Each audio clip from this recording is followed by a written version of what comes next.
Good afternoon, everybody. It's Alex St. John, aka the Saint, streaming to you live from the Playcast Dungeon. I got Ken Nicholson here of great ATI fame. We're going to talk to Ken a little bit today, and we're going to go down memory lane. Also, I want to wish everybody a happy turkey neck soup holiday. Did you know it was National Turkey Neck Soup Day, Ken? I had no idea, No, but I'm nobody glad to does to be except told. my wife.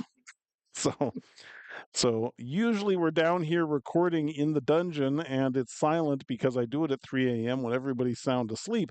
But because National Turkey Neck Soup Day is taking place above our heads, if you hear kids screaming, dogs barking, and crashing around, it's because the whole family is enjoying a festivus Turkey Neck Soup Day while we're down here trying to do this interview. So that will be what is taking place, just in case, it's the sounds of joy. It's a major holiday here, so my wife tells me. Um, all right, so let's go take a jump in. We've got Ken Nicholson here with us today, and the interesting thing about Ken is you may not know who he is. Um, Ken, I'm going to ask him to introduce himself here in a second, but Ken and I go way back. So 30 years ago in 1995, we launched the early DirectX team launched the Windows Game SDK, which became DirectX at the Computer Game Developer Conference. But a year before that, we started the project. So that'd be 31 years ago, Ken. That's how old we are. So Ken, I'm going to introduce you. That I think it would be 1994 was when I probably first met you. Is that right, Ken? Sounds about right. Yeah, All yeah. right. So what's interesting about Ken is actually I'm going to let him introduce you. Ken, why don't you feel free? Go ahead and introduce yourself and tell us a little bit about your background and especially how we ended up meeting at Microsoft. Sounds I could go on and on, so feel free to stop me Don't worry, when I'm Ken, I talking about will. myself too much. We are going to wander on like So, old days. Our extensive editorial staff will take care of it. I was a coin-operated video game developer working for a company called Exidy Yeah. back in the '80s. And Mhm. if you look for Exidy's shooting games like Crossbow and Combat, you can see my name in the credits screen. It was light pens pointed at a screen, and you'd pull the trigger and shoot game sprites on the screen. And after that, I went to uh, did hopped around, worked for Macromedia, worked on their director player for Windows, which later became Shockwave. And then Oh, after that, went to MediaVision, where we were working on sound cards for the new Windows 3.1 wow. multimedia operating system. So that was pretty cool. And that led to working on graphics at uh, ATI. And that was about the time we met when I was working at ATI on video Yeah. game graphics.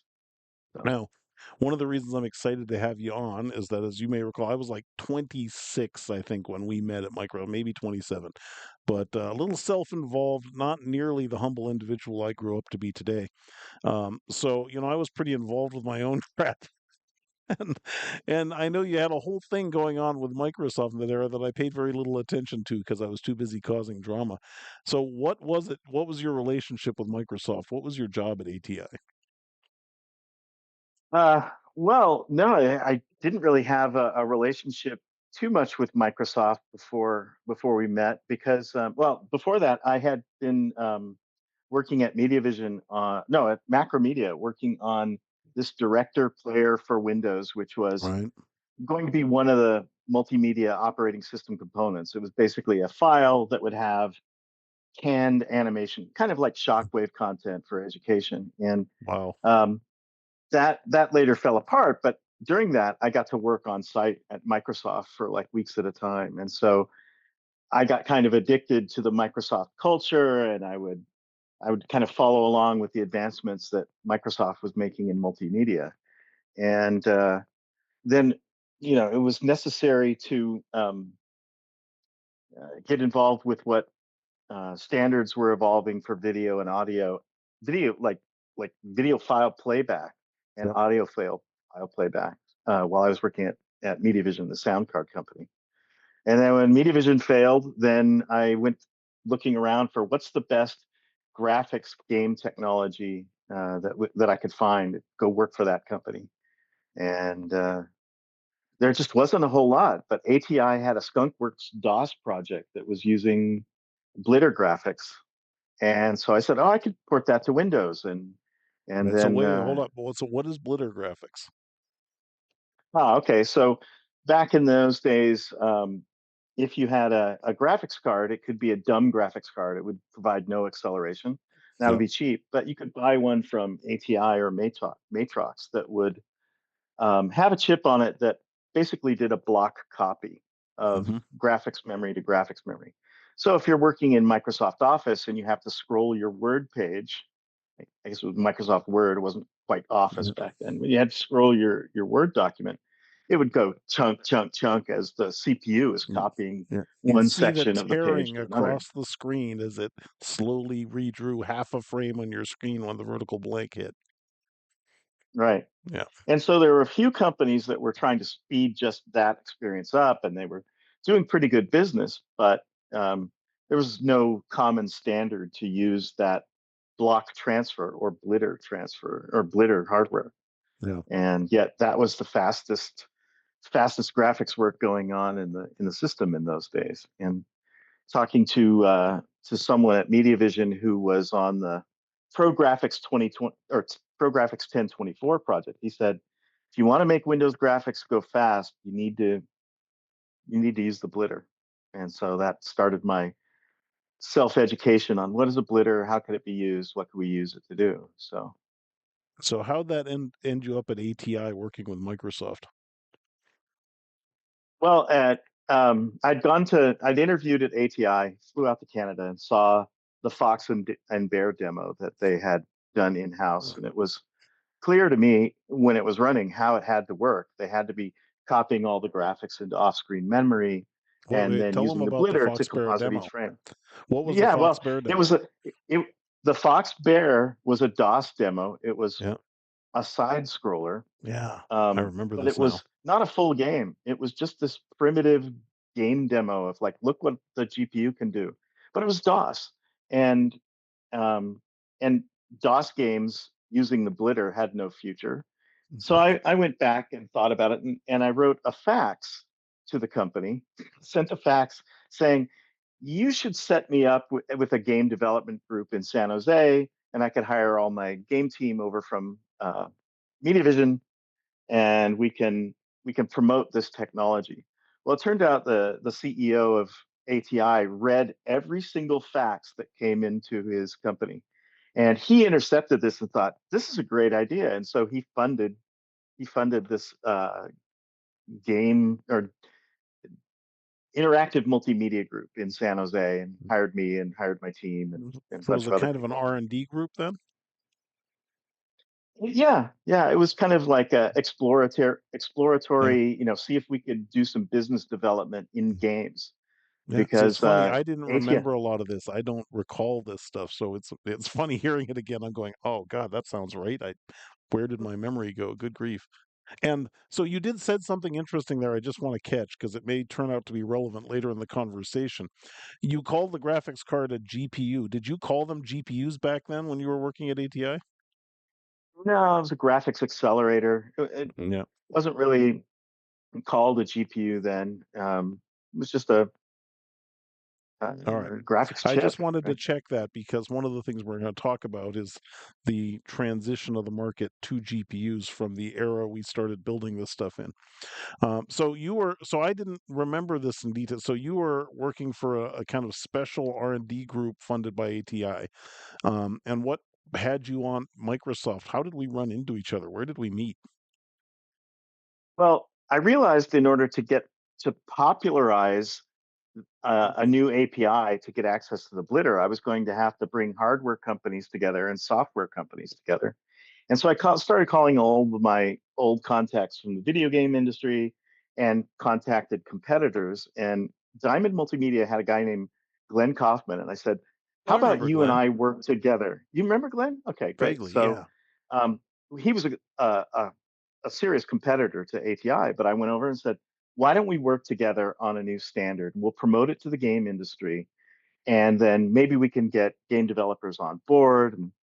And he said, yeah, okay, we'll try that. And so we went around to, I think, maybe some of the same companies you were going around to when you were at Microsoft, Yeah. um, and pitching game technology ideas and trying to sell them. Yeah. Well, we got to the point where we had like 100 companies signed up for this new game PC idea, this initiative that we were trying to do. Right. God, I remember now. Yeah. And Wow. I figured the next step was to Sort take of it like to a Intel. console strategy then. I guess so. It was really patterned after Microsoft's multimedia PC initiative And what was that? because well, it was going back to the, I guess, early 90s. Windows 3.1 was going to launch with multimedia extensions, and that would give you OS support for having a sound card, a joystick interface, and a CD-ROM. Yeah. And together with Windows at that time, then you could have this whole standardized platform um, conducted by Microsoft or orchestrated by Microsoft, so that Microsoft Yeah. would put out a spec saying, if you want to be a multimedia PC, your hardware needs to have all of this stuff Yeah. and all this hardware. And then there were a number of uh, products that came out for that platform. This was Yeah. one. This is called Quantum Gate. Oh, It I was a science remember that game. fiction story. Wait, You hold it saw back a that? little further. Hold it back a little further. Can you let's see? Let me see it. A little focus. Pull it back toward your face a little more. Oh, maybe that. Okay, I see. Maybe closer to the camera. Try it up here. I can't see it.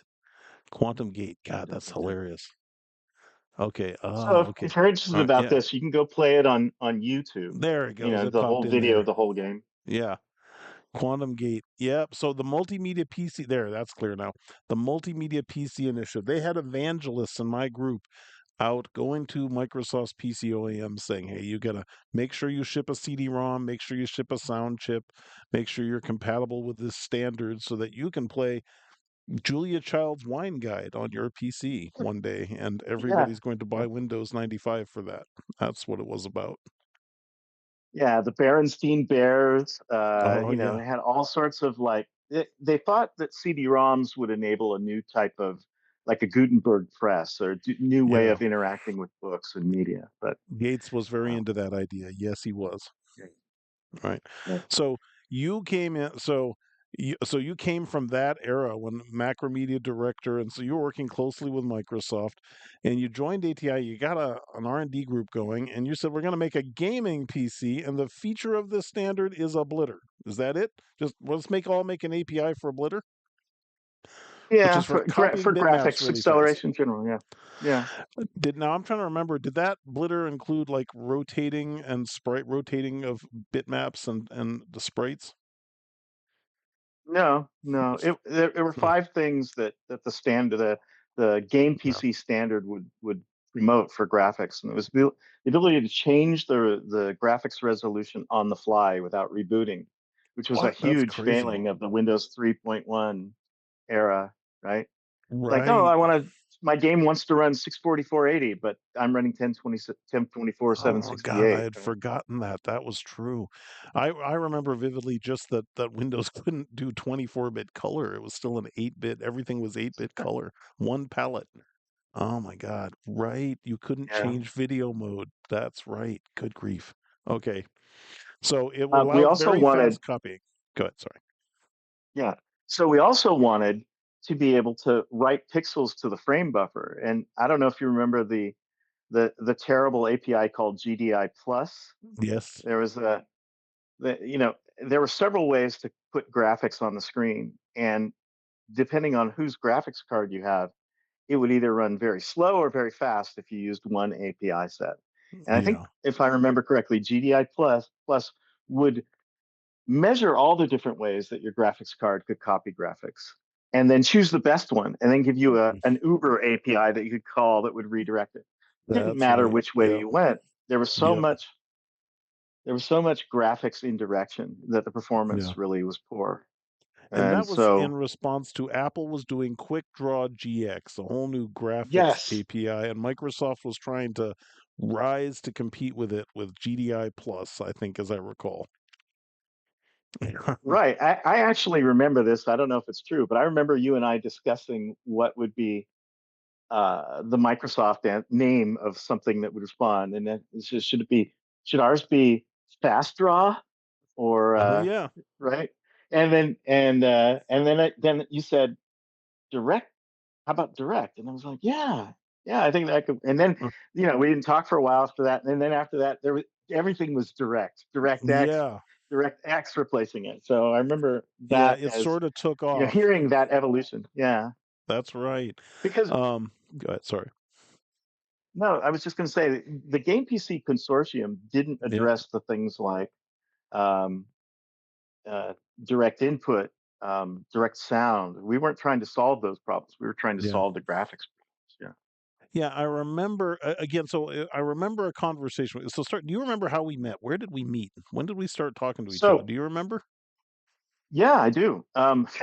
I I was trying to promote this new graphics, this game PC idea Mm, to the industry, the people yeah. and contacts I had.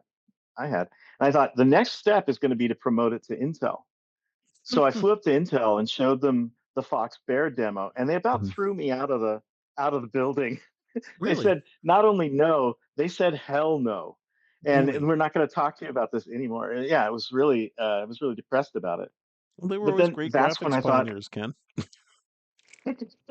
yeah, there's still captains of the industry in graphics today. Yes, they are. No, Done so uh, well by their stock and investors too.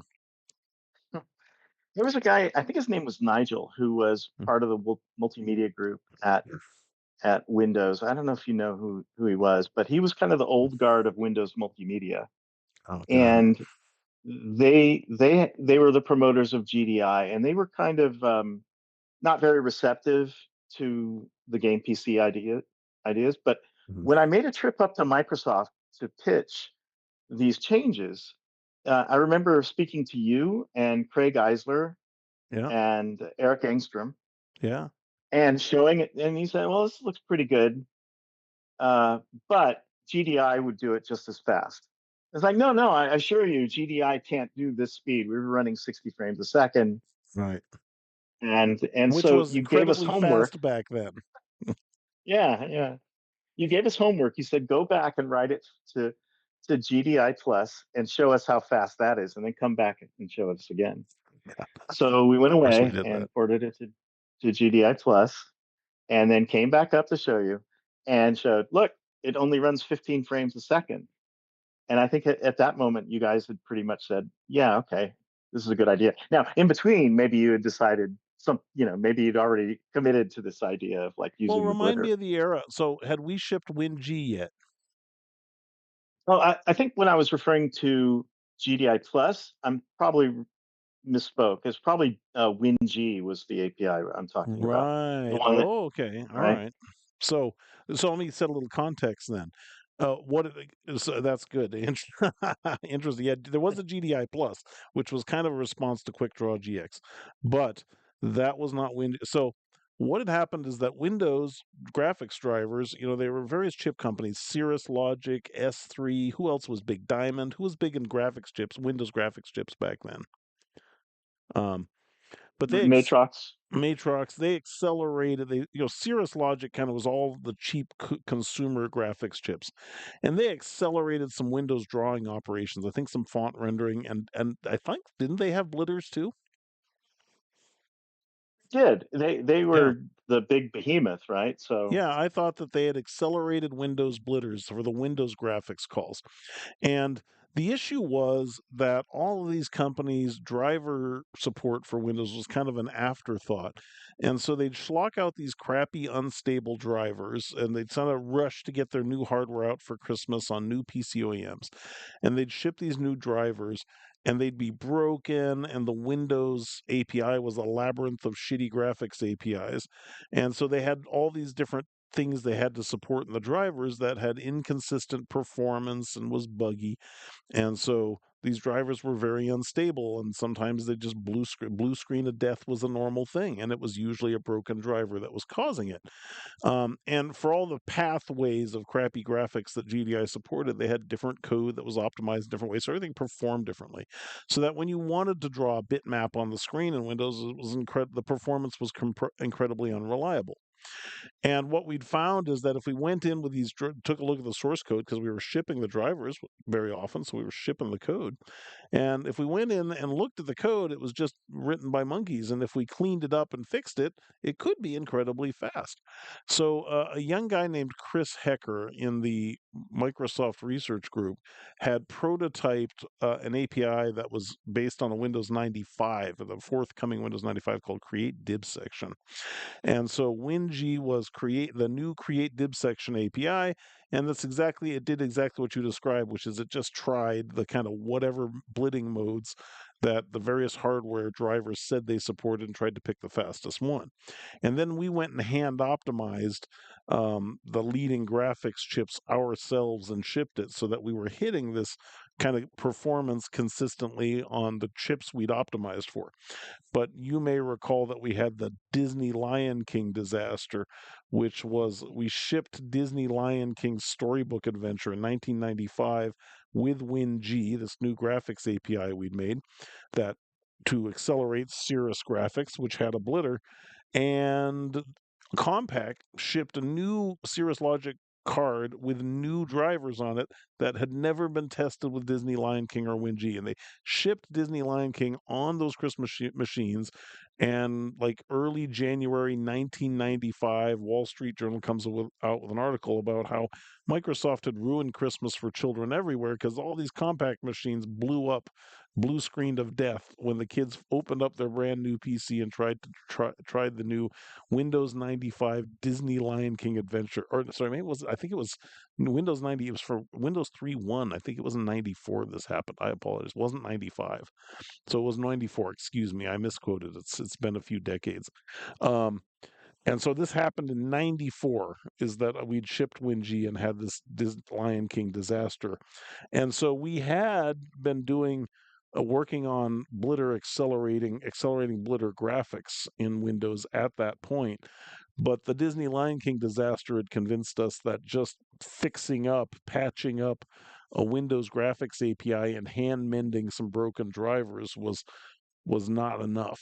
And after the blow up with Disney, Bill Gates, the weird result of Microsoft having this embarrassing public disaster with Disney was that Bill was like, "Oh my God, we got a Disney game on Windows. They're doing something right. What do you guys need to not screw up Christmas with Disney, but keep having them make games for you?" And so that's when I got asked to write the strategy doc for gaming, which was ignored. So, but that was the point at which we'd been given the charter to go. So tell us again what we should do. And so Wingy, Craig. So you met Craig, Eric, and I were together at the point we met, which means it was during Wingy development that we. So Eric and Craig and I had all come from the same developer relations group, but Eric had left the group, and Craig and I had teamed up on gaming. And we realized that being evangelists, we didn't have enough influence to fix anything. And all these guys were brilliant engineers. And so we said, Craig, let's get you over in that dysfunctional OS media group that Ken's talking about here, to try to, as a plant where we have a friend who can work on the media stuff. And so we got Craig over there, but they had him spending all his time on dumb multimedia stuff. And so we said, we need somebody to run political interference for him so he can actually fix the stuff we care about. And we said, we know just the guy. Let's go get Eric Engstrom on board because he can cause management overhead on purpose and block for Craig. And so we literally went and got the craziest guy we knew he was now working over in the research group. We went and found the craziest guy we knew to just cause mayhem, just be a distraction so Craig could quietly code. And that's how Eric joined the early DirectX team. So I think so we must have met somewhere in that time frame where if you remember WinG, then we must have shipped it or been shipping it at that point. And you do describe the kind of cluster F it was. Well, it's interesting. A couple of things to what you were just talking about. I this game, this Quantum Gate game, Yeah. was written on Windows, and it was trying to be the first 16-bit color game. So between Oh, 8-bit color and because we had video sequences we wanted yeah.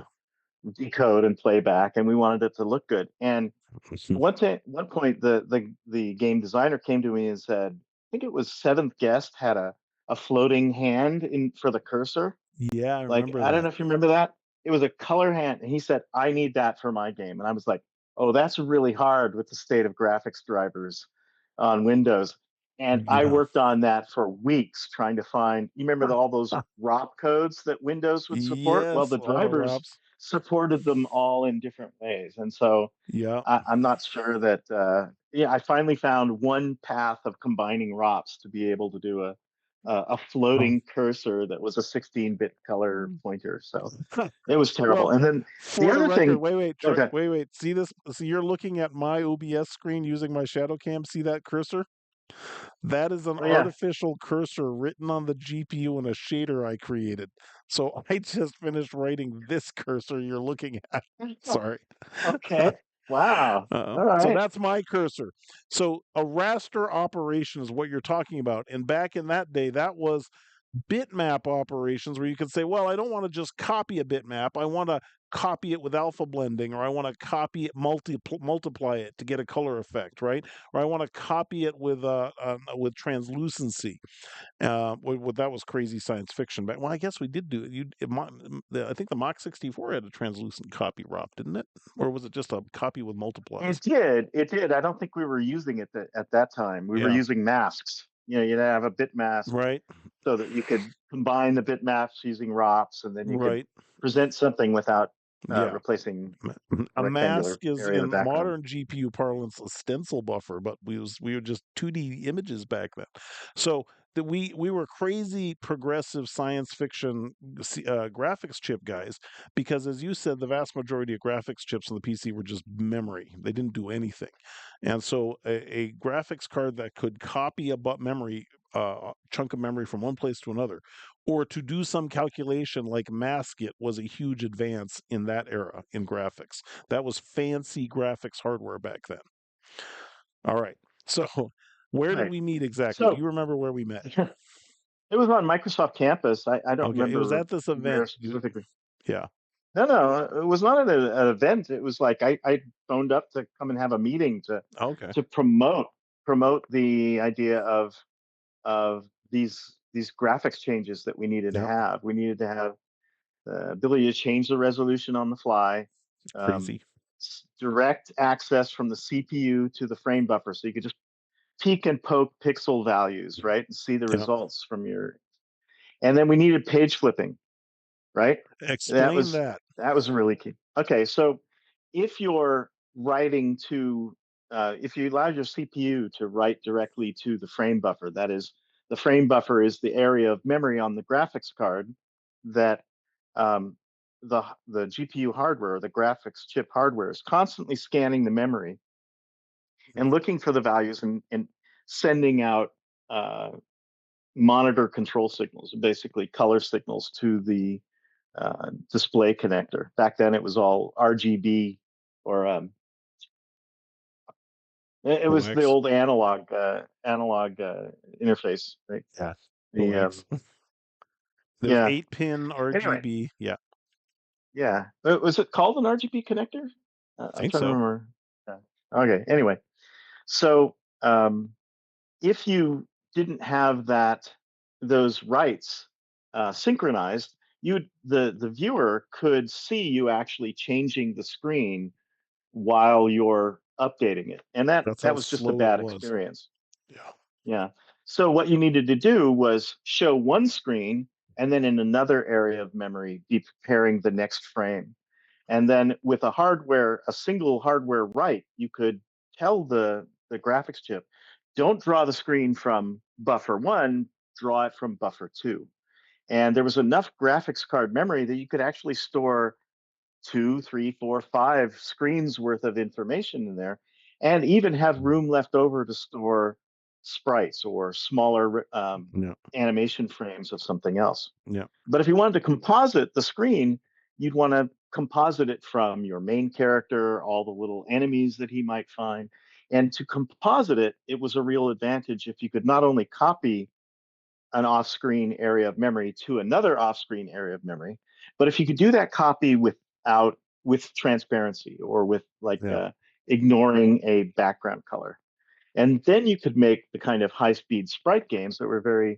popular in the 16-bit 90s. console world. Yeah.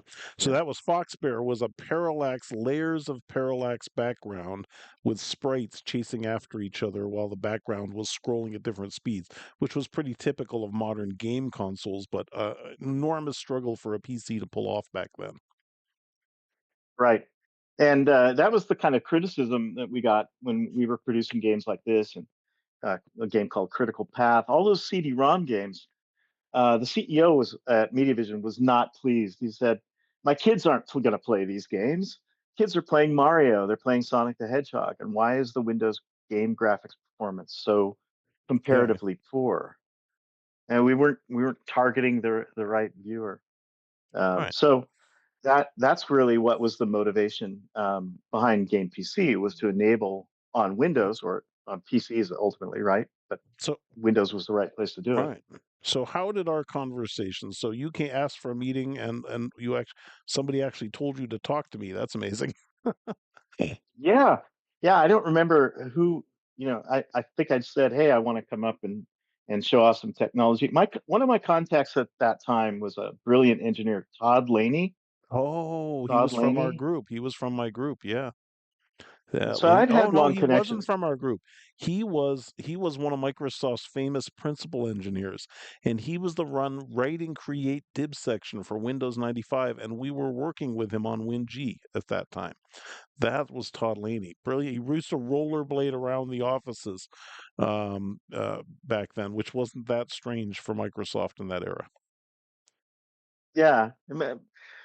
I remember at one point hearing, I think it was him, they had gotten into this thing of like Twinkie fights or something where they would throw a tape wrapped Twinkie and they would just have Twinkie fights along the corridors in Microsoft Multimedia Group.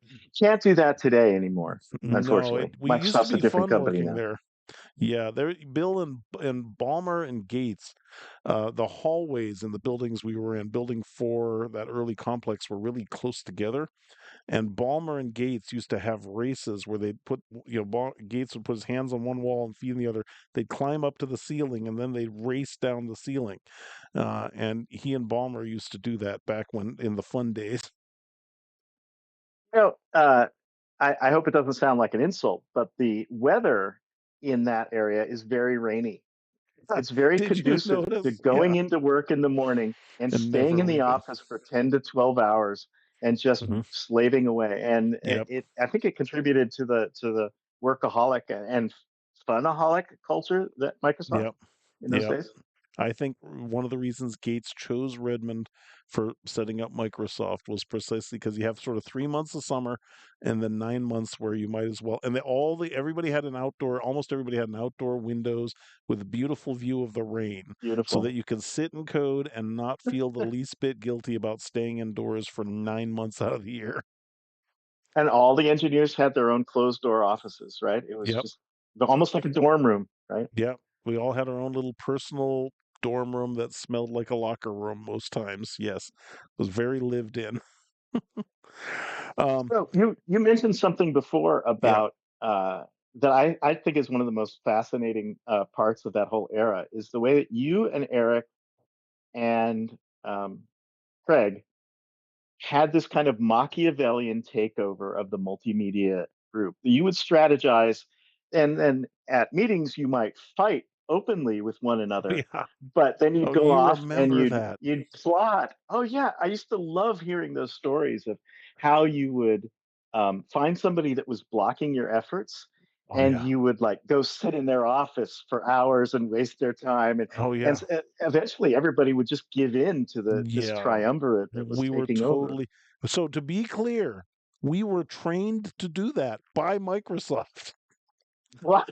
I know people don't know. So there's a book. Do you remember meeting James Plamondon, who is on this channel? He's one of our subscribers. If I have an audio problem, he'll be the first to point it out. Do you remember meeting James Plamondon? I'm afraid I don't know.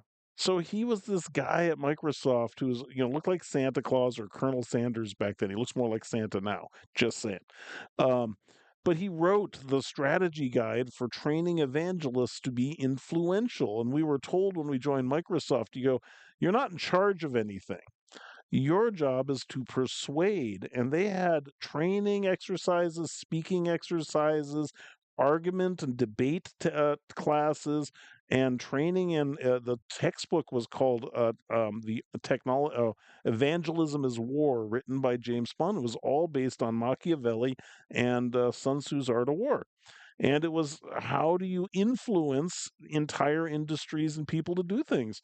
And so Craig and Eric and I were engineered by Microsoft to be highly manipulative.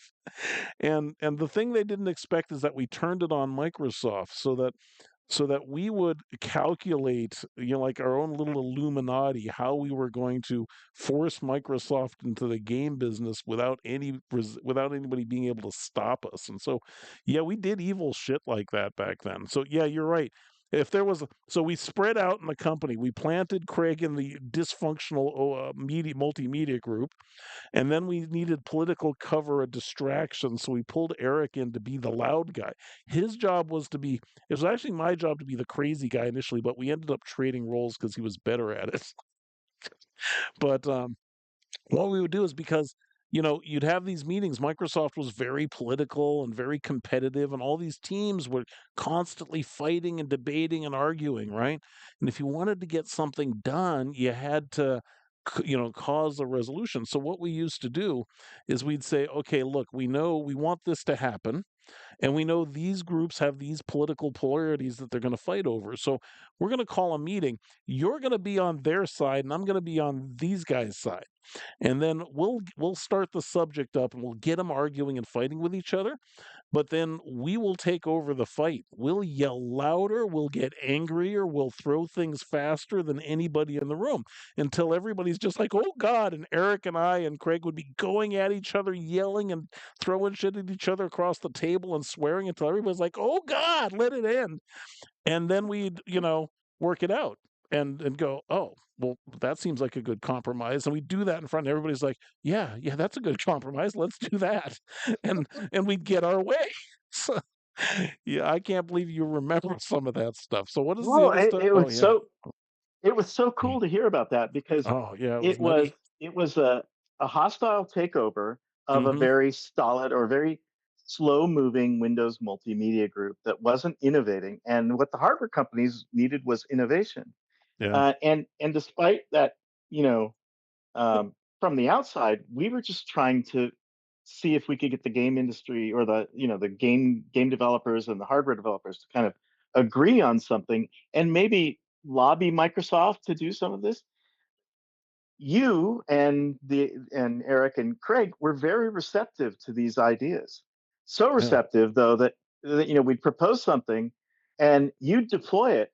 You'd say, "Oh, okay, we're gonna do that, and we're gonna do more than that," and it undercut the need for game PC to Yeah. exist, We took you right? further than you intended to go. Yeah, because we were going, because you had adopted, which understandably, right? Everybody, it was a very weird experience for me because, of course, we were all DOS game players where we had great mixed audio and real-time graphics, animations, so forth, and to the extent DOS could support it. And then you came to the Windows world, and it was sterile, and the audio wouldn't synchronize with the video. The best you had was 8-bit color that didn't change, the same color palette all the time. And as you said, video modes that couldn't be changed. And so that kind of primitive environment, if you were a gamer and understood how DOS games work, you went, "Why, this is really quite backwards. You need much more than just faster graphics to fix this." And as the Disney Lion King disaster proved, there were a lot of things you had to fix. And so we realized you needed a much more comprehensive solution. And we didn't have a chart. Nobody said you're in charge of fixing this. There was, as you know, there was this huge multimedia group calcified, and Gates was very excited about CD-ROMs and basically playing movie clips with some interactivity. Branching movie was Microsoft's exciting interactive media idea. And Gates really believed in that revolution. So he had pushed for every PC and PC OEM to ship with a CD-ROM. And of course, to play a movie, you needed a sound card, and video kind of needed to work. And so that was a multimedia PC in Microsoft's vision. And that was the crazy exciting. And Gates was funding over in the Microsoft Games Group, like Julia Child Wine Guide, Microsoft Cats and Dogs. They were designing Clippy back then and going, let's put it in Word because everybody's going to Mhm. love a patronizing paperclip that never has the right answer, jumping up and down when you're frustrated with their effing product. That's going to be brilliant. That was that era. But the funny thing is, you're very humble about this. I know we did a lot of crazy things, but I don't know if you remember or appreciate how influential you were in our success, because I don't think we ever really would have succeeded with DirectX if it hadn't been for you helping us with ATI. Um, and so I don't, the funny thing is, like I said, I love it that you credit Craig and Eric and I with all stuff. And of course, we did nutty things. But you were actually quite instrumental because we didn't have a charter or permission to do this stuff. We didn't have a lot of support. And so you kind of came along and said, not only, here's a good idea, but when we were crazy, you went along with us and supported us from ATI, right? Do you remember how you did those things? What did you do for us? Do you remember? Well, I remember when you said you wanted to have an event and we needed to fund it, right? You needed to, Microsoft doesn't want to run big events that lose money, right? It's smart. Right. So you would have to go to the graphics vendors to be sponsors or to promote an event by if you couldn't provide money, like if you couldn't get $100,000 in marketing funds, how Hmm. about if you make a bag, with your company's logo on it that all of the conference attendees could get? Or at one point, we were even going to give a graphics card to every one of the Yeah. attendees of some event, right? And Yeah. Yeah. and You I did. was surprised at being able to talk my company into spending, six figures or something like that. Yeah. You But put a you hundred know, grand toward the launch of DirectX at ATI, didn't you? But do you yeah. remember doing something before that, Ken? Uh, well, I remember inviting you to Game PC meetings. So I would like Yeah. every 3 months, I would get all of I'd get like 50 to 100 companies to come in and we'd give talks about the future of graphics. And I would invite you to come and speak to those and show off what Microsoft thought. You did And I that. think that there was what You don't remember lending us engineers. You don't lending remember ATI Super graphics Bubsy. engineers. Oh You yeah, had, yeah, super Bubsy. yeah, you. Yeah, So remember when we were first trying to produce DirectX 1, you lent us some engine. You produced some of the first sample games, the first sample code. Yeah, okay, right over here, over to the camera a little bit, right there. Now tell everybody what that game is there. okay, so this is Super Bubsy for Windows 95. It is a game developed by Accolade, or yes, yeah, originally developed on the Genesis, I think it was, Yeah, the Sega Genesis 16-bit game. platform. And then, in the same way that we went to Microsoft and said, we're going to um, here, go ahead and take these ideas for glitters and that sort of thing. We went to Accolade, said, we can't sell Fox and Bear. We need a side scroller game. We had originally tried to talk to Nintendo about licensing Mario. We made some sort of social faux pas in Mhm. talking business too soon, and they walked out of the meeting on us. And then we tried Nintendo licensing does that a lot. Sonic, and Don't that feel didn't go bad. anywhere. Oh, okay. That's standard But practice with we Nintendo. Okay. I felt bad all these years, and now I feel better. They did that to the Um, Xbox team when Microsoft tried to buy them too. It's in Dean Takahashi's book about it.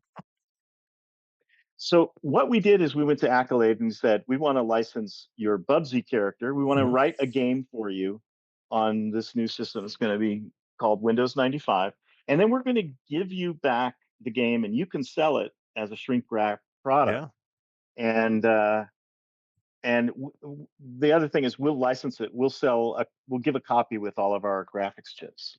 Yeah. And so that was the deal. But that was after kind of Windows 95 was already getting going, and DirectX was already on track to uh, being Didn't deployed. we Right, show Super Bubsy at the March 1995 release of DirectX? So it was before 95 that you were doing it. right. It was the fox and bear. We took the fox out of it and the bear, and we Mhm. put in Bubsy artwork because we had Right. just closed that deal. So we had better Right. animations, and it was Right. just at that time it was only a promise that we were going to ship the Mhm. product.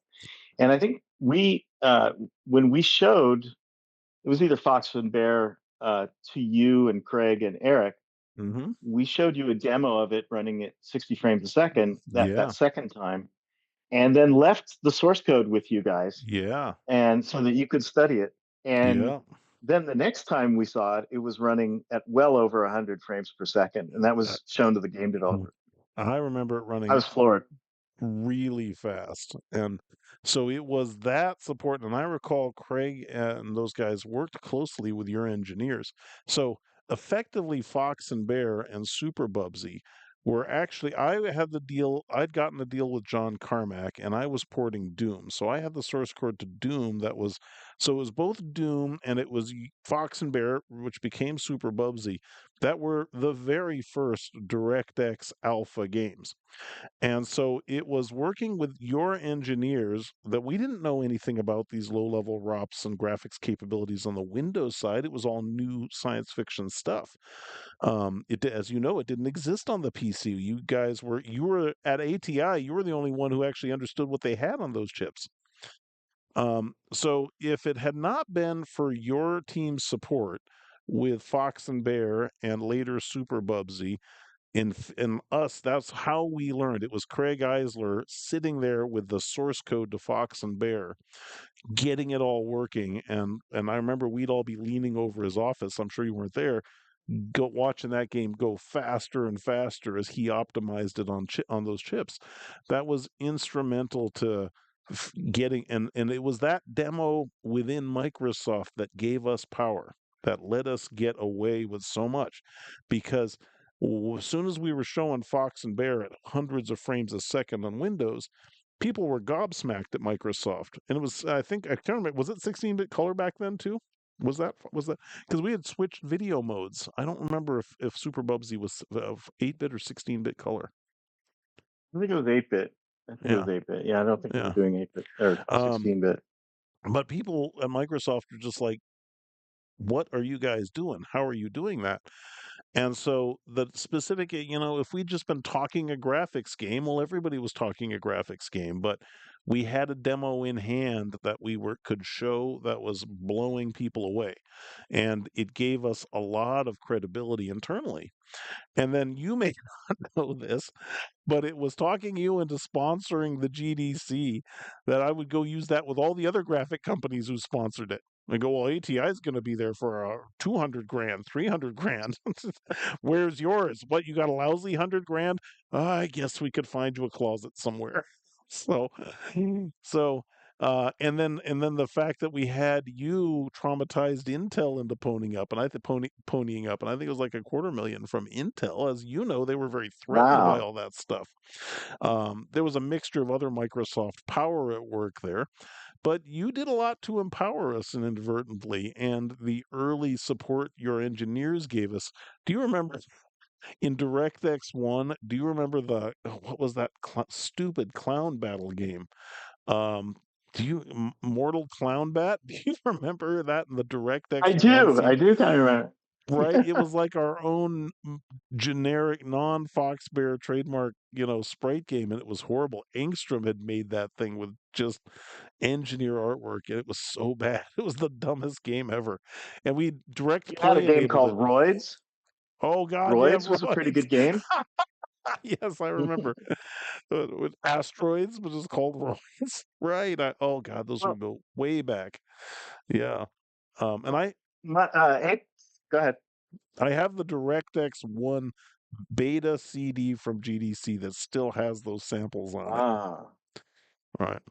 well, ATI had given me pretty much carte blanche to go out and fund Windows 95 game development. So we licensed Mortal Kombat 3 to do a Right. Windows port. Our friend Dave Pecci did that port, Who came to which was work for just me later amazing. on. Right.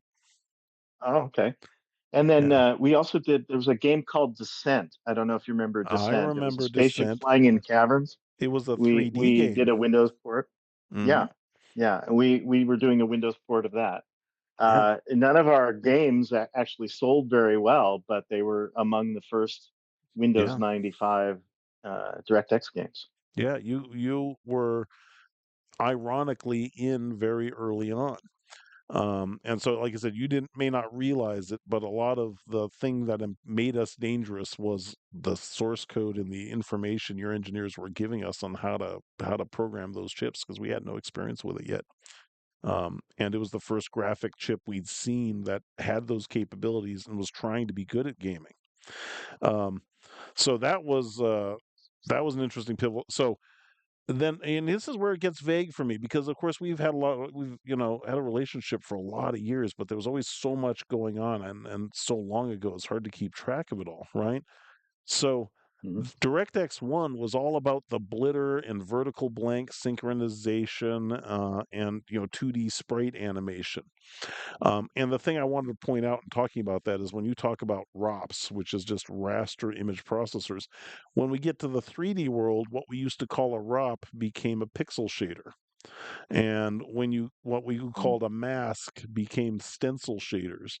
So these data structures that started to evolve for 2D graphics became concepts in the 3D hardware accelerated world in a much larger scale. And the thing that I would love to, you know, uh, I don't remember if there. So obviously we did the crazy launch parties. We should maybe talk about some of those a bit, and then we'll move forward if that's okay. Because I remember now you used to attend all of our crazy parties in addition to sponsoring them. Right, right. Yeah. So I remember one before DirectX was launched, there was this opportunity to visit Microsoft, and you and Eric and Craig presented what your plans were for DirectX. Here's what the Yeah. APIs are going to look like. And I Right. remember Eric announcing when it was going to ship, and someone in the room from Compaq said, didn't like that, said, we can't have a computer ready by then. And Eric said, no, that's when we're going to ship it. And the guy from Compaq said, Compaq computer, as if he was going to rise up and destroy everyone in the room. And uh, Oh God. I saw Eric blanch briefly, Hmm. and then he said very calmly, "Well, no, that's our schedule. That's what you're gonna have to decide what to do because we'll work with the other companies." It was a masterstroke, and Yeah. Craig and you guys together had basically designed all of the direct draw graphics APIs, and I Hmm. came away from that presentation was with the idea that this wasn't just uh, direct writing of pixels. It was a memory management for graphics memory. That was what the API allows. So it was an operating system for the graphics card and what it does Yeah. and managing its memory. Yeah. We And imagined that we were making our own little secret Amiga OS at Microsoft without anybody knowing it. well, this is why it was so terrifying to Intel. The idea that there's going to be this companion coprocessor that does all the work, and the CPU is just what doing I/O or just Yeah. kind of giving instructions now and then. It was a Yeah. huge threat to Intel. Instead of Yeah. embracing it, they tried to fight it. So specifically the idea of a GPU was terrifying to Intel. So the part where it was just a dumb graphics card and a memory buffer, that's fine. But when that thing started getting ROPS and we started moving computing onto it, Microsoft started making APIs that hardware accelerated graphics operations like a general purpose computer. That started to get Intel very worried, didn't it? Yeah, at one point uh, interviewed with Intel, and they were trying to get my ideas of where it was going. And I said, eventually, the whole game's going to be basically running on the graphics card with the CPU just doing, IO. minuscule tasks, yeah, I/O, disk access, right? Yeah. And I could understand how they didn't want any part of that and tried to come up with strategies to thwart it. But Right. So, boy, there's so many good branches here. So, first off, the event you're talking about was the Manhattan. We did codenamed the what became DirectX the Manhattan Project.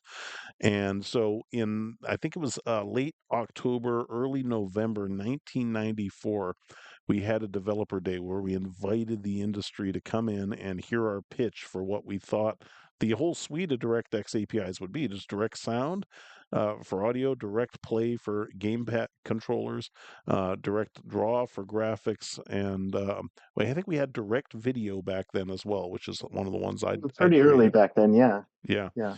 And so the very earliest direct APIs we pitched at that point. And so you were there and we gave away, do you have swag from that event? Did This you was get just the you'll be blown no. away t-shirts when that was when we had the radiation symbol logo?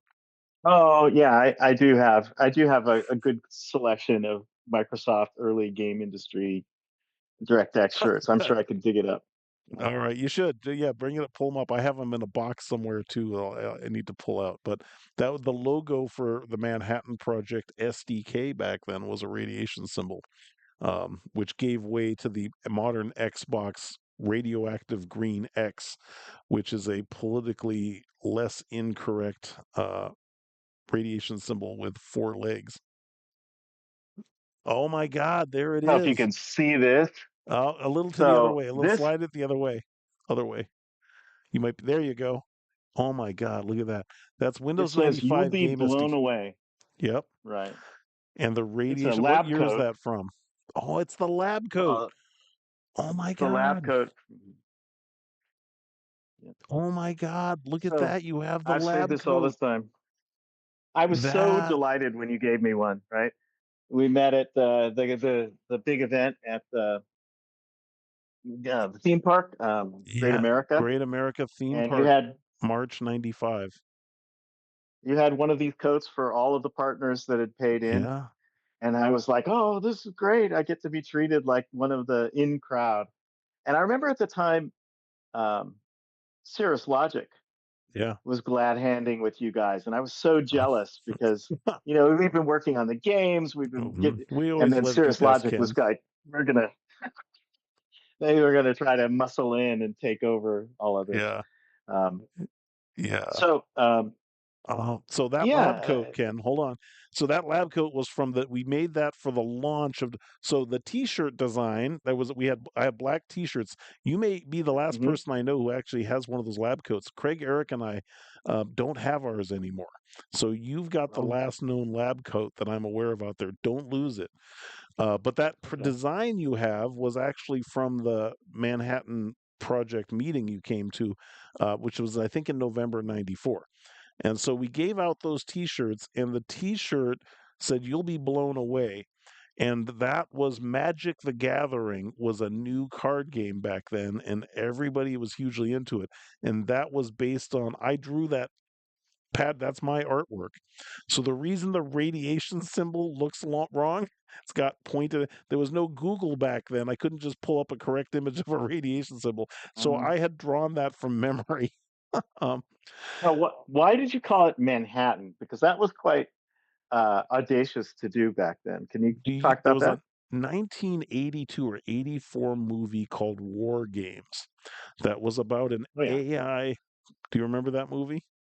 sure, yeah, yeah. And so it's about a kid who's they're working on an artificial intelligence program to play chess that you could converse with. And the chess program grows up to be a military strategic simulator, goes all Skynet, starts World War III, and and convert things. It goes from playing strategy games with this kid to taking over the world, taking over control of the global nuclear weapon system, and about to start an actual World War III. And the kid has to talk it out of starting World War III because the computer was his friend. Very ET like movie with Skynet, and an AI apocalypse movie.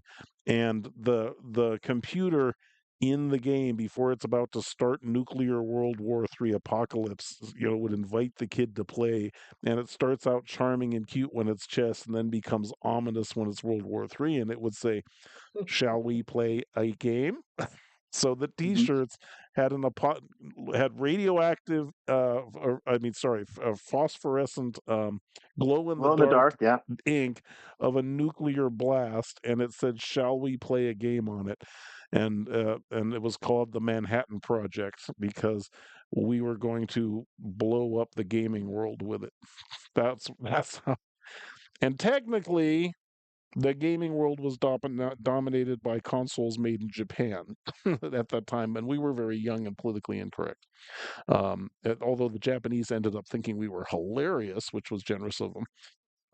But everybody in the U.S. was like, "Hey, you can't call it that," and that's why the DirectX logo is the Xbox logo is a glowing green X. It's that radioactive radiation symbol. And when DirectX took off and became famous, Microsoft PR lost their shit with me and insisted that I change the logo. So I added one leg, glowing green leg to it to make it an X instead of a radiation symbol. And that became the DirectX logo, and then the glowing green X on a DirectX box. You remember there was one promotional, it was for game developers or the game development community. It was a promotional T-shirt, or maybe it was on the something you'd printed on some of the literature, but it was said the power is in your hands, and it's somebody like in a bunny suit with tongs handing Oh some god. plutonium Oh, to like a it was like giving oh, power to a game developer, but the oh game no. developer has already started to die and waste Did we away from do the that? radiation being given in there. It's hilarious. I've got it somewhere, yeah. We thought we were But that is hilarious. so We funny. caused so much controversy, though, which made it was because we thought we were going to be fired for doing it anyway. It's not like we had permission. So let's go. We covered. Talk about you went to the launch of DirectX. You sponsored it. Would you tell us your memory? It would be March 1995, and it was the beta launch of the game SDK at the Computer Game Developer Conference in San Jose, and you sponsored it, and you were the first sponsor for it too, which we turned into stone soup in a crazy way. Uh, Oh, I just thought it was a masterstroke for Microsoft to say, you might be going to the game developers conference. And for the most of the game developer community, they didn't trust Microsoft. They didn't want to move off of the DOS yeah, platform, right? they hated They us. didn't trust it. So they did, and there's still people that are, they like Linux or they like Macintosh and prefer Windows. So they haven't totally lost that animosity towards the success of Windows, but um, basically hosting a free party with free drinks and free swag uh, to anybody that was at the game developers conference. I think our secretary came, and it was just this big rave party. They had a huge auditorium where the marketing pitch was held, and I don't know how you persuaded everybody to stop going on roller coasters and We turned them drinking to off. go into this. You turned off, We and yep, we pulled the people plug. came in, and it was a huge auditorium. I don't know how many people it held, but a lot of people didn't Yeah, know the technology. They didn't know what they were there to see. And then you staged this elaborate skit where um, yeah. something about you were working with radiation technology, with the Manhattan theme, and then you had. I remember being backstage for it. We're all wearing these lab coats, and I'm saying, or you were saying, okay, you're going to come out, Yeah. you're going We to all go had on stage, and then radiation we're going to throw the tags to switch. indicate what our exposure to DirectX was. And then some switch would get thrown, and there'd be like flashing lights or something, and everybody would fall to the ground and jitter like they've just been radiated or something. Yes, And it was right. this huge entertainment thing. You had the lab coats printed up; they're awesome souvenir, and then you started doing the marketing pitch. Was like Windows 95 is coming. We've got DirectX, and then I do remember when they showed the they it had a large projection screen with Fox and Bear that had been added. We'd added the Yeah. Bubsy art to it, and started out. We had a little frame rate counter, and it started Mm. out running at like I don't know 15 or 30, and it gradually incremented, and then it got up to 60, and little Bubsy's running faster and faster, and then when it gets up to 70, and you could almost hear people in the crowd just going, wait, this is Windows and it's running Yeah. that fast, and then it gets up to 100, to the point where it was like the crowd was just It was boring. screaming and Yeah. roaring for this graphics technology. It couldn't have Yeah. been a better moment for Yeah. convincing the industry uh, Yeah. to switch over to Windows game Yeah. graphics And do you with remember DirectX. they were booing us when we came out before we did that demo? Now I do. Yeah, yeah, Yeah. that's right. And whose Like, demo was it that stole the show? Ken's. Right. Right. yeah, I See, don't see, know it's funny, what other demos were you showing at that time. Oh God. Well, there's some, some funny. So we had a smoke machine. I wrote the stupid skit. Yeah. And I don't know if you know what that was a reference to. That was a reference to the Manhattan Project Demon Core incidents where they're screwing around with plutonium with a screwdriver to try to test its neutron emission. And the guy jacking with it with the screwdriver slips and lets the two halves of the plutonium go in full contact, and it goes supercritical, kills everybody in the room instantly, although it took him weeks to die of radiation exposure. And he Oh, sacrifices himself by pulling the two halves of plutonium apart, but dies horribly of radiation poisoning because he knew the second the two halves clicked together, everybody in the room was dead. So it was one of the famous accidents that killed a lot of people during the Manhattan Project, the actual Manhattan Project. So that was inspired by the Demon Core incident at Manhattan, in case you wanted the historical context, because I wrote the stupid I skit. I'm interested to know that, but Yeah. the the whole nuclear technology, um, it was kind of a rebellious thing that you were doing inside Microsoft, and I think Yeah. it captured the hearts and minds of the people in the industry that wanted to do something rebellious, kind of Yeah. push against the old graphics technology and do something new. And so, Yeah. uh, And the people funny thing, responded to it. the funny thing about it is, again, remember, it's like, you know, everybody hated Microsoft. So how are we, as the guys promoting new Microsoft technology, even though we're in covert, we were unpopular by association. So we had to cultivate the reputation that we were rogue crazy guys that were, in danger of getting fired, which was all true, by the way. But we did it on purpose because in order to have any kind of relationship and to build trust with the game developers, they had to see us realize we were outsiders. We were trying to be on their side. And so the whole naughty Manhattan project that blew IBM corporate Microsoft was intended to help endear us to game developers by showing that we were the crazy ones, not the boring ones. And we were trying to listen. We were trying to make fun happen at Microsoft, right? Because the problem was you're just the no fun company, and so we had to go, hey, we're going to try to change the Microsoft culture. We're going to try to make this place a game company. And so DirectX wasn't just about media technology. It was about, maybe breaking some corporate mores about being a sterile, sanitized corporate institution and being able to make fun games.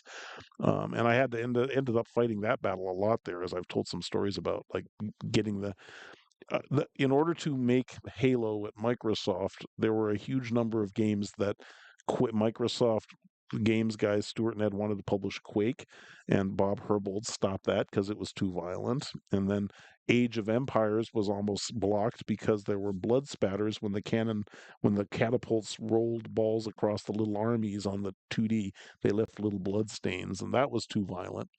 So there was a lot of difficulty getting Microsoft from Julia Child's Wine Guide and Clippy to Halo, and to an I remember Xbox. you. I remember talking about saying we need a game that we can ship with Windows or with the Windows Oh, 95, either like with the initial release. And you said we right. need something that's like 3D graphics Yep. but accessible to families with kids. And you said Yep. something you get you. I remember you saying we need Barney Doom because Barney Oh, was the yes. famous kids thing, and you were looking Right. for something that would fill that niche, right? Yeah. And we ended up doing Here's the some. Microsoft pinball game. Okay. That's the game Well, we ended up with. But yes, go ahead. Sorry. you would, when talking to game developers, you would basically make light of the fact. You'd say, "Yes, we're this big evil company, and we're here to take over the world," and you just make it a joke. But you wouldn't. They might be thinking that, and you'd go ahead and you'd say, "Yeah, yeah," but listen anyway, and you would kind of make fun of Microsoft's hegemonic aspirations. And I have an artifact. This is Oh, probably no. going to blow you away because you haven't Oh, seen no. this in a while. But Oh, this no. was at some trade show, probably a little bit later after Pax Romana. But this The artifact is orgy. something. This is Oh, Microsoft Brainwash. yeah. Hold it on camera a little bit. Get it. There you go. Okay. Yes, that's original bottle. I might still have a surviving bottle somewhere.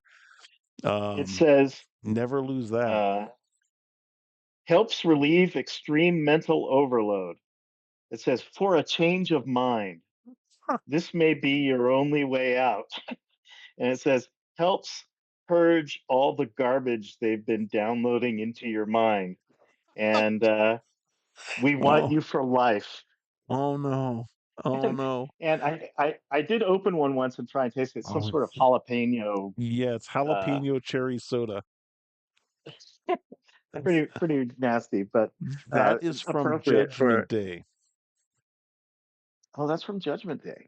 Okay. That was so in 1995 Halloween, we had the big Judgment Day party. Did you remember that? Yeah, ATI, you I sponsored remember that very too. well. Which room did you That's right. sponsor? We had the Mortal Kombat room in Right, the maze, right? right. We had licensed Mortal Kombat to do a Windows port, and then we got there was a Mortal Kombat movie which had just come out Yeah, recently, and I actually saw masterpiece. up near Microsoft at that Cinerama place. Yeah, anyway, Right, but we got the actual costumes that were used in that film for the actors to wear in the right, haunted house. So it was the Sub-Zero costume, and yeah, it's right. cool. So it was the press party before Judgment Day. So it would have been around October 94. And we had those balls. We were launching the Windows 95 Game Sampler CD, which Monolith had developed. I don't know if you remember those guys. And we had a media event, Microsoft media event, which of course, our group was in charge of planning. So I would always take the marketing events intended for the bad multimedia tech group and hijack them for my own purposes. And so we laced the party with Microsoft brainwash bottles for the press without any notification or permission from the PR group.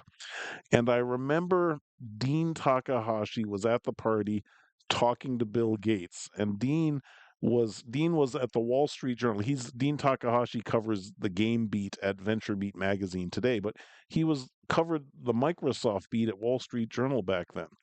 And he was at the party sipping a bottle of that a brainwash in front of Bill Gates and talking to Bill, waiting for Bill to notice what he was drinking. And it took Bill a while because he was just, Bill was always very serious and focused. I remember I was there and I saw him talking to Takahashi, and then I saw Bill suddenly glance down abruptly at the table, pick up a bottle of that brainwash and look at it.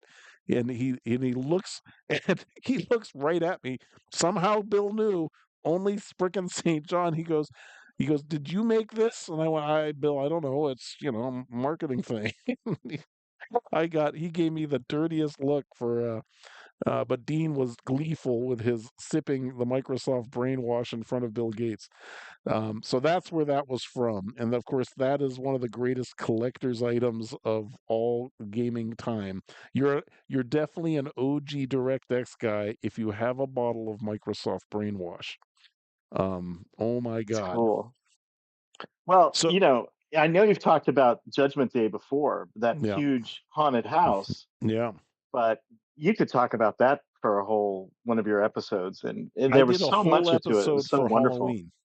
Yeah, I did a whole episode for Yeah. Halloween, but feel free to, what are your memories of it? I'd love to hear what you remember about it.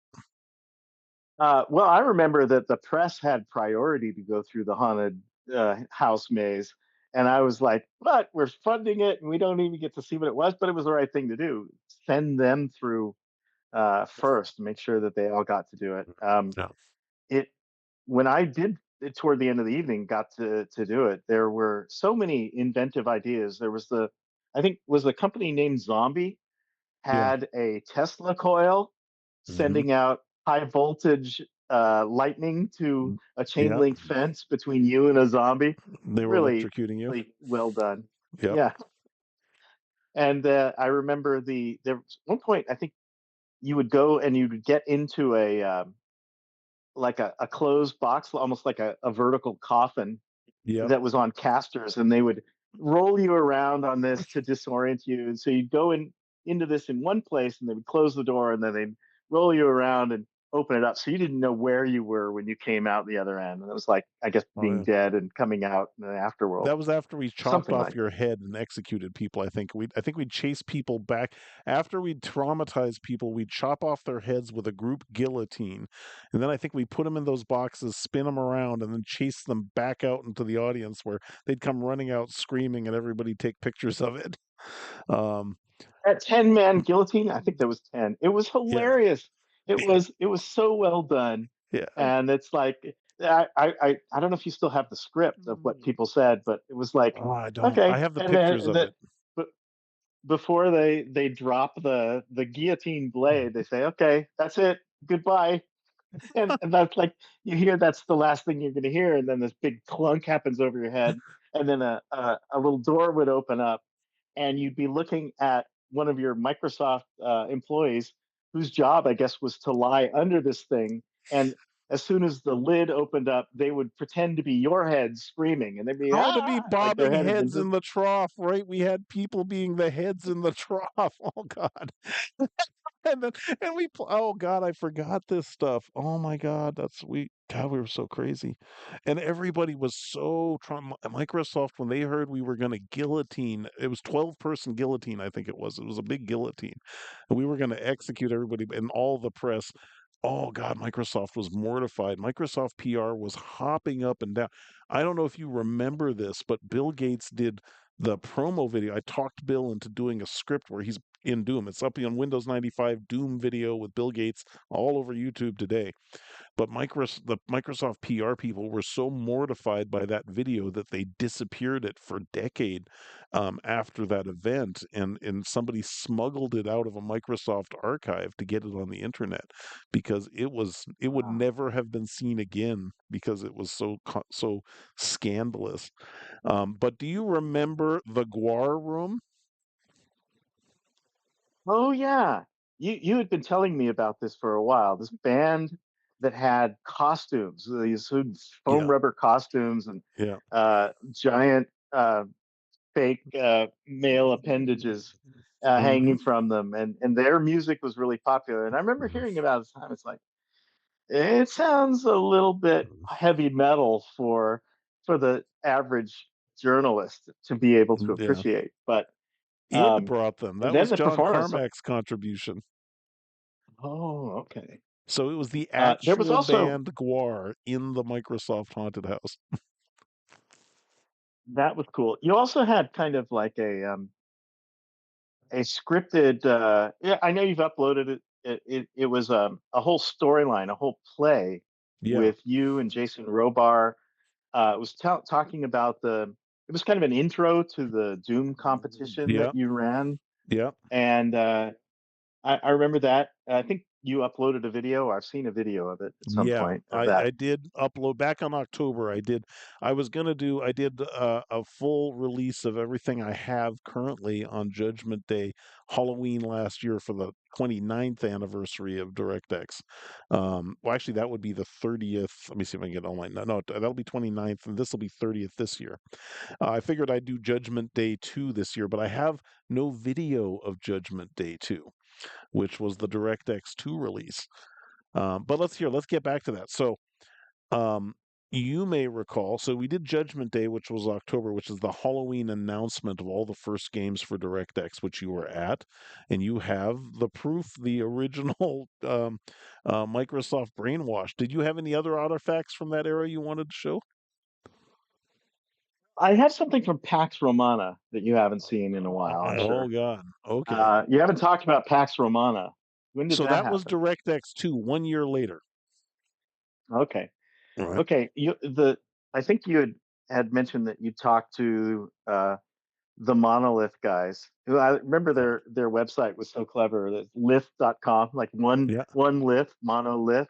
Yeah. But they were contributing a lot of ideas One to lip. Pax Romana, and Yeah. you had coins printed up, and the whole idea of Pax Romana is that um, Microsoft is this benign dictatorship that's going to rule the game industry, and we carried that into a Roman theme Yeah. where it was basically a big party for game development companies to come, Yeah. and it was a toga party. You had a Yep. lion.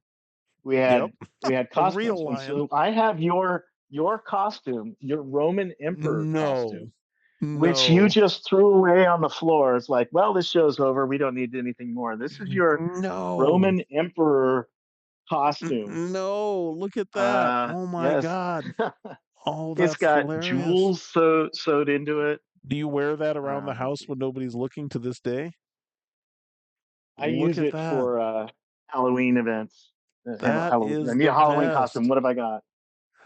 Oh my Yeah, God. this is an amazing costume, and That's my that original that Roman event. emperor. Yeah, yeah. I think I should return it to you. You didn't want it at the time, but I snapped it up, and Well, you're welcome to have we're it gonna back have at a any time. DirectX museum one day. I'll start a DirectX museum, and we can donate all of our artifacts one day for public consumption when we're done enjoying them. Okay, that sounds good. Yeah, no, Um, yeah, and that was just a huge event. I remember, giant turkey legs, and you had to put like a cardboard floor down, mhm, and we had an economy. People would play games, and yeah. they would I forget, they could buy swag We had from the gladiatorial different games booths. where you could go do a gladiatorial battle, and if you won, you got coins that you could spend on prizes, and if you lost, you got auctioned as a slave or thrown to the lions. And I remember people went through the coins pretty quickly, and then Yeah. so that they were running out of coins. So being a participant in like running the event, I would go behind the booths and pull out armfuls of coins, and then Yeah. walk around like a Roman noble and just Yes. throw coins on the ground and Yep. just enjoy this play acting like a Roman senator or right. And it was Yeah. just a hilarious fun time. It was so we had a vomitorium, so we had there was a vomitorium prop in Roman tradition. The lion got loose. I think I've told. So we haven't gone into the full, but it was basically a Roman orgy party. But it was also the origin story. I don't know if you remember of Bunnygate. Do you remember who was there? Who was auctioning people at the party? No, It was that's Jillian hilarious. Bonner as Cleopatra, and she was like Playmate technology girl cover girl in April 1996, I think. But she was president of Black Dragon Entertainment, producing multimedia games for Windows 95. And her company, she was president, sponsored the event. And I remember I wrote these dumb skits and I invited people, to come and play parts, people who were sponsoring to come and play parts in them. And so I said, "You want to play Cleopatra?"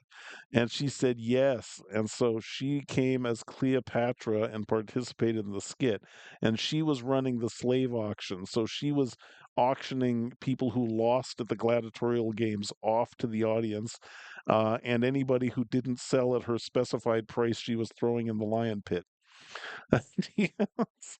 uh, So why was it called Bunnygate? Did you get in trouble for that one? oh, of course. I got no, everything we did got us in trouble. Well, because the problem is we didn't, as you know, we had no budget. We didn't have permission. Controversy was one of our best marketing tools. And so so when she sponsored the event, and she's president of a game company, right? And so we said, "Hey, here are the sponsors of the event," and Jillian Bonner, playmate of Girls of the Internet, is was going to be Cleopatra at the party. And the game industry lost its mind with excitement and rage simultaneously at the thought that there was that they assumed Microsoft had hired a playmate to be at the event, and we were going, "Hey, we hired a playmate." And she's actually president of a game company who had sponsored the event.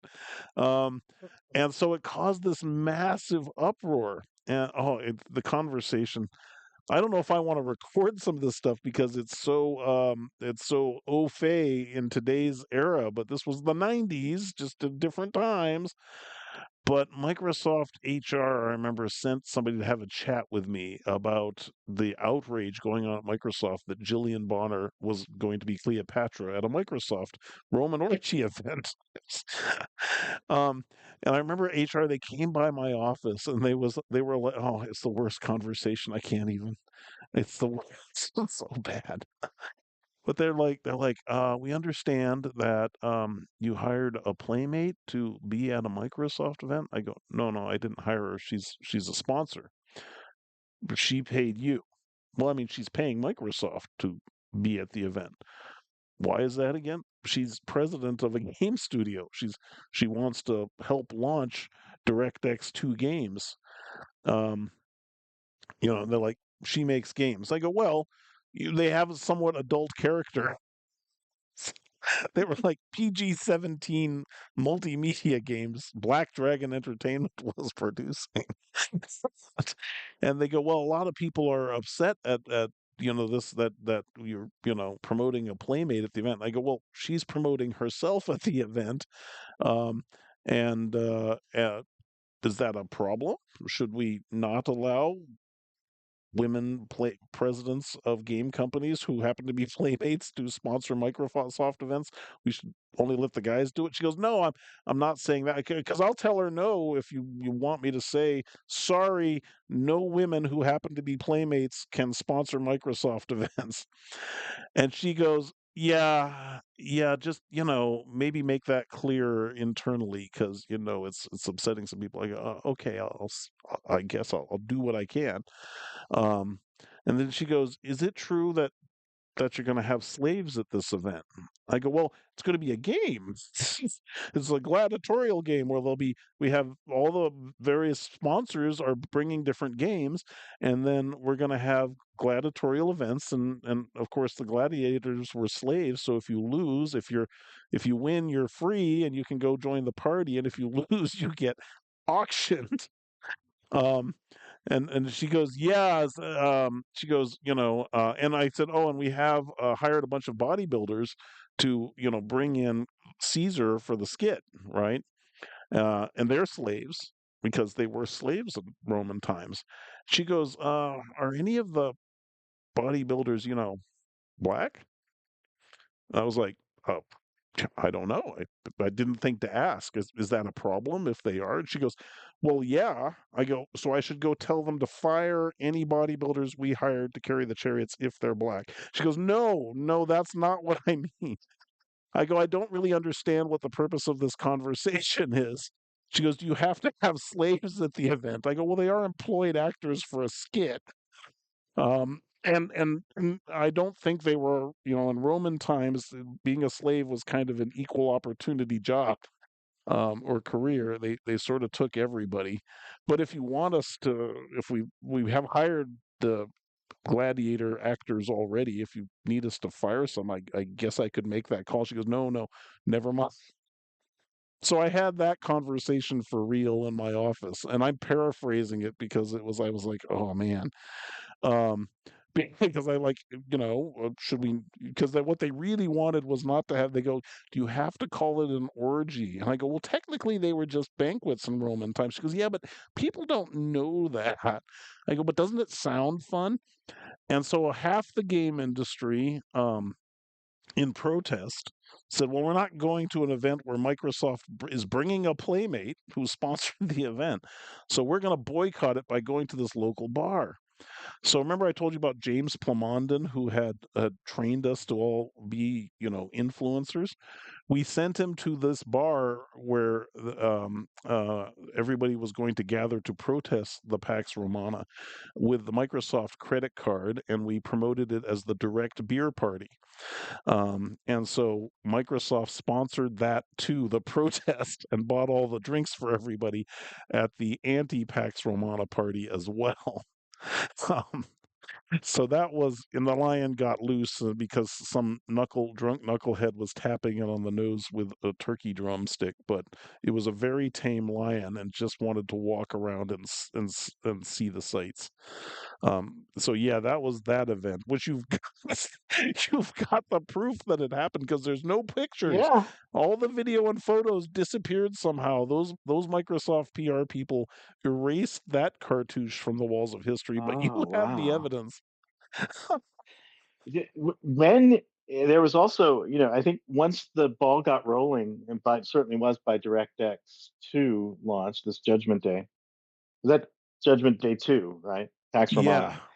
Romana. There was also a time when I think you and I went at the invitation of Microsoft Japan to go and promote DirectX technology to the Japanese Were market. you with us on the And Japanese trip? I was, Oh at my least, I think God. two of them. Yeah. What do James you remember Spahn. about those? Oh God, poor Spawn. What do you remember about launching DirectX in Japan? So this would be 96, I think. Okay. I remember it was kind of a sake and plum wine blur, Yeah. but we were promoting ATI and DirectX technology to Sega, to the Japanese game community, and yeah, it was just kind of a cool experience to go to Japan at all, but at the invitation of Microsoft. And I think I remember you saying something later that kind of the goal was to butter up ATI so that ATI would continue to sponsor this move into the Japanese market. Yeah. And I You were don't our quite remember what pocketbook. happened. But yeah, a lot of great memories doing that. I remember karaoke night with you, James Yes. Bond, me, and some other stuff. Oh, But we was did that at manage Sega? to. We had a meeting with Sega, and Hmm. I remember showing them Super Bubsy was further along, Hmm. and we were using we. There's an effect in Super Bubsy where the whole screen inverts. It Yeah. keeps animating, but the screen turns upside down. And the Sega engineers saw that effect, and they were like, "How do you do that?"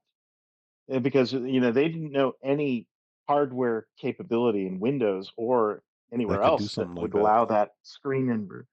And it was just, well, DirectX was so fast that you could not just not just do a page flip, but you could actually blit from the back buffer to the front buffer a line at a time. Hmm. Instead of doing it line by line And still be forward, ridiculously you fast. yeah, still be ridiculously Right. fast. So I don't know if you remember this, but do you remember what came of that Sega party and subsequent meetings? Because I don't think you were you probably weren't in the limo with us on the way back to the airport after Japan. But do you remember that after you so Spawn was from Sega, right? Or he was our Japanese evangelist. and he was Hmm. from Sega previously, and so he'd set that up with the president. Sega was a huge customer of Microsoft's Softimage. Microsoft owned the 3D tools Sega used to make their 3D games back then. They owned Softimage, so Sega was a big customer of those tools. And Spawn had set that up with the president of Sega, so that we were actually hosted by the senior executives from Sega at one of their karaoke events, as I recall. And so if that's the one you were at, then it was on that same trip that we got invited back to Sega's office, and we met with Irimajiri and Yu Suzuki, the creator of Virtual Fighter, and said, "Why don't you make a DirectX based console?" And that conversation turned into the Sega Dragon the Dream Cast Dreamcast. console. Yeah, so that was the very first Microsoft console discussion trip you were on. Did you know that? Okay, I didn't know quite. I didn't know all of the pieces to that because I think that there was this. I knew that there was some sort of co-opetition going on. Sega didn't really want to have to give their whole business to Microsoft, their Right. game console business. But I think it was also difficult for Sega at that time to afford to stay on this treadmill of new game systems, Yeah. and GPU development and all of that sort of thing. So, um, was Dreamcast the last console that they produced? It I was don't recall. the last Sega console was a DirectX OS console with Windows logo on the Uh, front of it called the Dreamcast, and that was the last one they made. And then at some point after that, the Xbox came out, and that nobody was going to buy anything from Sega after that. So you did kind of steal their market from them. They'd already gone out of the console business, and Gates was so excited about the Dreamcast console that he was devastated when Sega basically, collapsed. They had from their own financial strain, because, as you may recall, Japan had a very weird economic time back then, and so Sega, which is this really complex keiretsu of ownership that only Japanese seem to understand, had a financial failing, apparently not directly related to the Dreamcast, but that caused it to end. And Gates was really excited about the Dreamcast deal. And so it made Gates highly receptive, going, he really wanted a console. And just as he gets his first Windows console, they go out of business. And so there's an Xbox. Um, so Microsoft was quite primed for the Xbox idea by the point that Sega went under. Gates was very excited about that deal. But if you were on that trip, did you go with us to Kyoto? I don't know. I can't recall. I don't After think the so. conference, we took the Microsoft team there, and I think it was just the Microsoft team who went along for that. Do you remember the DirectX party? Do you remember what the theme was of the Japanese DirectX party? No, I don't. What was It that? was Wild West. They had Japanese actors and performers all dressed as American cowboys, and they had like I remember a model dressed as Dolly Parton, a person impersonator there, and it was a very weird event because it was a very Japanese interpretation of the American cowboy game platform has come to Japan. Um, I don't know. I don't remember that. I remember it sponsoring some event where we were giving away ATI graphics cards, brand new graphics cards oh to wow. people. Yeah, Yeah, but that was. And I don't were you remember there any when? Dolly Parton's. That's okay. It was all very strange because they were Japanese, so they're very tiny and probably didn't look a lot like Dolly Parton. It was just everybody over wide brim 10-gallon hats in Japan.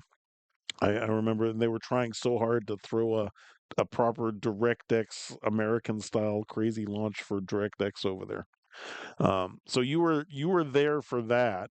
And so you said two trips to Japan. What was the second one you were on? They, as I say, it's kind of a blur. I think Yeah. that we had made two trips over there to kind of promote, uh, but that they were in conjunction with the Microsoft effort. Um, and So then, go ahead. uh, Sorry. I was just going to say, I remember at some point after that was the X Files UFO event that you tried to to Yeah. make happen. I'm saving that And story. that okay, because Yeah. I think Go at ahead, that go ahead. point it wasn't $100,000 that you were asking ATI to come up with; it was 1 million. Oh, And I yeah. was like, "Oh, I've got to go to my boss and say, come up with $1 million." Come And I on, remember picking Ken. up the phone to my boss and saying, "They want 1 million." And there was a silence, and my boss says, "Well, maybe we could do this. I'll talk to some people." That was a lot of money for a Yeah. hardware manufacturer to do right now. But Yeah. you know, ATI's goal Mm. with DirectX had been accomplished. They wanted Yeah. their largest competitor was Matrox, Yeah. and Matrox didn't have transparent blitting capability, and Right. ATI did. So by Yeah. getting that into the spec, Yeah. ATI was able to crush their competitor, and so that was mission accomplished for them.